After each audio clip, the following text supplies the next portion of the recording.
Hi guys, I'm Shmee, hello and welcome back to the channel where you join me today back in the magnificent car collection of my friend GerCollector. Now today we have come to talk about one thing in particular as I walk past this amazing lineup of incredible cars, and that is to do with the McLaren Senna, in particular this car, which, well, you might remember the story. We've kind of touched on it a few times, and I'm coming through this way to show you something that is currently up on the wall. If I spin around, right behind me, the Barbecue Meister 2019 at the Red Bull Ring. You might remember that moment. Well, the car is now back. It has been rebuilt. Today, we're going to hop on board. We're going to head on out to go and take the car over to McLaren Munich, where we're going to go and check out GerCollector's P1, which is currently in for a service. Let's have a look then around the Senna, around the amazing garage, before we hop on board to get on over to check out the P1. So the last time I was here was about 3 months ago when I collected my SLS Black Series and brought it straight over to come and visit, to line up with some of these cars. Just quickly, we've got the 328s, some buggies, some bikes, GT3 RS, which sounds insane. We've got the SLR Sterling Moss, the 722, the M3 CRT, the BMW Z8. We've got a Fiat 500, M4 GTS, M3 GTS, 675 LT, 2 Aventador SV Roadsters, 675 LT Spider, C63 Black Series. Normally that would be there, and the F40 would be here. E63S, Senna, SVJ, Hurricane Super Trofeo race car, single-seater, Isetta, and a tractor, and a whole load of garage memorabilia and different things that are now on display. This is really cool, including a Formula 1 tyre over in the corner, all of the other things finally becoming a bit of a man cave. So I came here with my SLS after I collected it from Schalke, which is here in the Munich area as well, came to visit, lined it up with the SLR Sterling Moss and the 722, but at the time, the Senna was not back. In fact, Teddy was here wearing the memorial t-shirt, but now the Senna is back. And the fun story about this is it's actually Senna number 150. Of course, being Shmee 150, that stands out to me, and there's a bit of a backstory behind this. So the P1 in the GerCollection is also number 150. And back when I ordered my 675 LT Coupe, I initially requested if I could have number 150 for obvious reasons. I then got a message saying that the German collector who owned P1 150 would quite like it as well, and I said, of course, that's fair enough. But at the time, I didn't yet know GerCollector. That's all kind of been learnt since, and I remember coming to visit, seeing which car it was, and clicking 2+2. Well, this Senna is also chassis 150. I think we'll pull it forward in just a moment. You've got the black paintwork with all of the blue touches that have been added, some nice details as well on the interior, but the car completely back up and running, just like a brand new car, ready now to be taken out, which I'm quite looking forward to seeing this, well, and heading over to the P1 as well. Into life it comes, and that's pretty noisy in here, in the garage. Of course, everything echoes around quite a lot. It's something quite fun. If I just squeeze past the E63, notice McLaren P1 parking only. That's a dirty E63 and not a P1. Of course, it will be swapped around in due course. The Senna comes on out. Oh, I've just spotted the Ayrton Senna signature written down there on the aero piece. Senna with its not so perfect turning circle, given of course track car. There are a lot of extra details that have been added over this. The wing doing its calibration. Spot that, kind of cool to see it move like that. Every time you start driving the Senna, it does that little process just to make sure it's all completely correct. A few changes made to the spec as well that you might notice. We'll go around it in a second. If we think back, you might also remember that I came to catch up with GerCollector about a month or so before I collected my Senna to see this car at the dealer and to bring it here for the first time. That was obviously very exciting. We had a look at the spec then. It's in MSO Abyss Black. It's got a few extra details that are installed over the top. Of course, you've got the blue aero pieces around. You've got the pinstriping around the wing, that kind of thing. It's now got glossy carbon fibre from MSO as opposed to the satin carbon that it had before. Almost a new lease of life into the car. All of those extra details, the stripe over the nose bridge, for example, the Senna logo that you have down on the front splitter. You've got the aero pieces in here, all in the blue as well. You can see the way they're closed at the moment, just beneath the bright headlight, I'm sorry. Some other touches, the MSO logo just down there, the blue calipers as well to match on the gloss black wheels. But obviously a very cool car. We know all about the Senna here. So I think it's probably going to be time to hop on board, take it out with the car lift to get it up and out, and to head over to McLaren Munich. Back into life, still running the cold start. So we're going to take the car now into the car lift, which is always pretty cool. I have a fascination with cars. car lift. This is a strange thing. Of course, we're underground.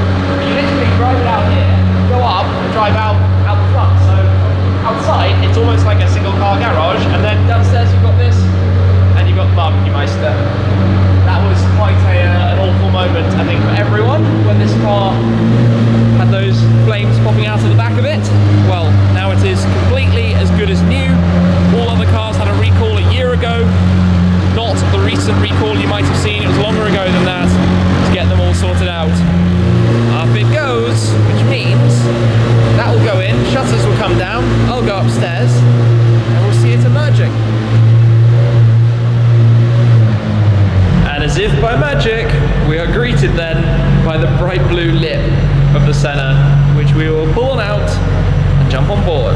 Let me hop on board then. Sorry, it's very loud just here, but we will open the door, grab the handle. Oh look, we've got GerCollector floor mats. Perfect. The Ayrton Senna signature there on the dashboard. All right, lovely. Ready to go? Yeah, let's do it. We're heading out onto the Autobahn, but with not very many kilometers on the clock of the car at the moment. That does not mean going flat out and flooring it. Sadly, no 300km/h runs in the Senna today, but in any case, the noise of the V8, the air through the snorkel over our heads,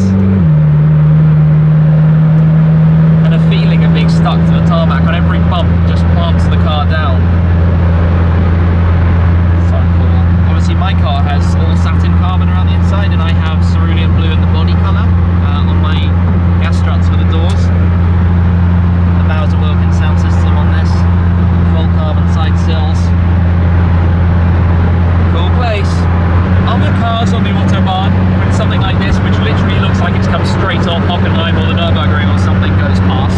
It must be such a strange moment. You see that gigantic wing and a car that looks like a spaceship. I mean, it's not a pretty thing, but it's definitely a dramatic thing, that's for sure.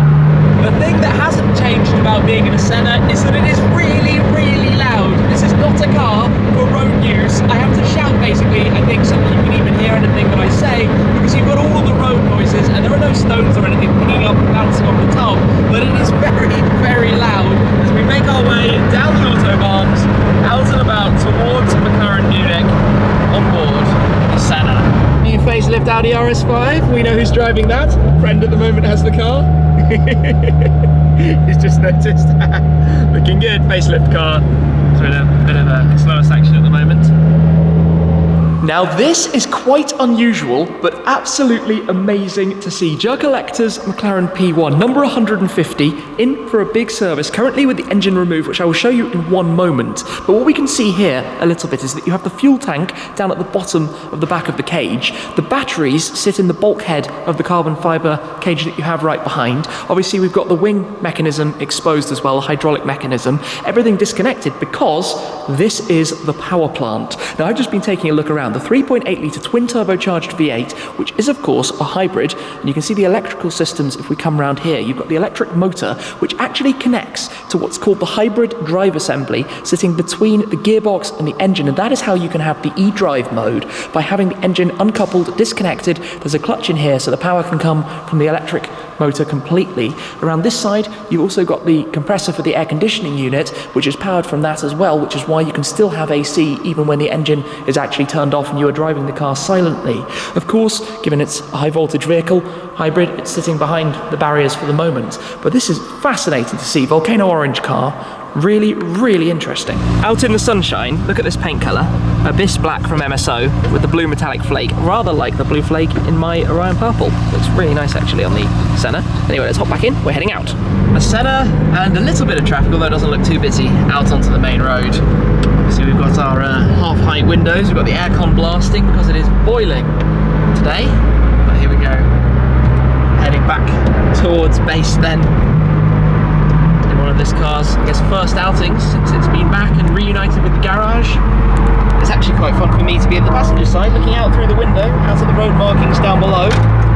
Obviously still on the right side, same side my steering wheel would be on my car back at home. Such a crazy car, even the glass up top, up towards the sky.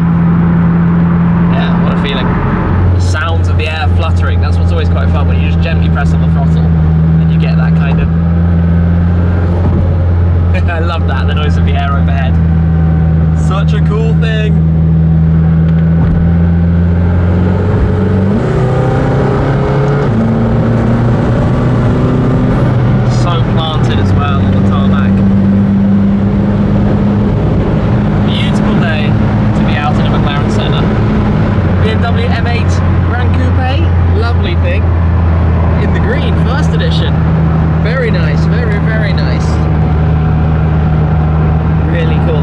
V8 I borrowed a while back. That's a really, really nice thing, that.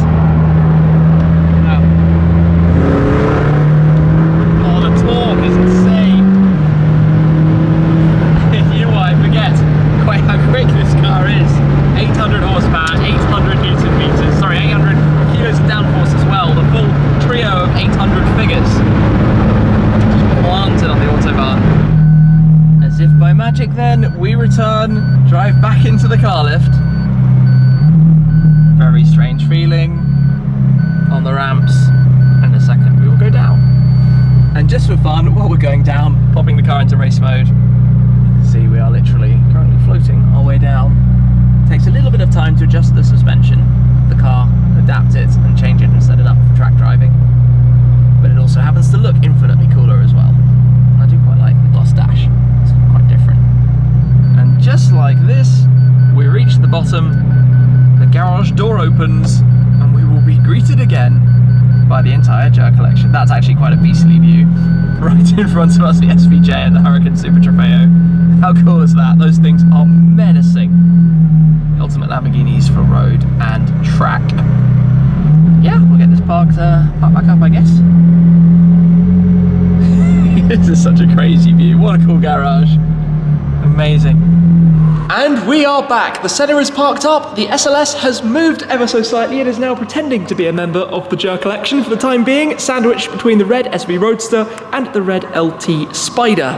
But the Senna, this thing, you know what, it's actually really interesting to experience from the passenger seat. I think I have been a passenger in mine very briefly, but to go on board, to experience it, and to head over to see the P1 as well, to learn a little bit more about that, absolutely fascinating. As I guess an enthusiast for cars, but not necessarily the best qualified in terms of engineering, to learn about some of these things that are under the skin and how these machines that I enjoy so much actually work is really fascinating for me, and I hope you've enjoyed seeing a bit of that as well. Maybe next time we come out here, we'll be back in the garage replacing the E63, sitting alongside the Senna again, which is amazing to see back here in the GerCollection after, of course, an absence since that unfortunate incident that happened a while ago. But now it's back. The story continues. There will hopefully be more with this car and maybe with my car out here in the future as well. We were just talking about maybe one day I should bring mine out and we should take the two for a drive. That would be pretty epic if you ask me. For today though, thank you very much for watching. As always guys, I appreciate your support an awful lot. But that's it for this time and I'll see you again very soon. Cheers!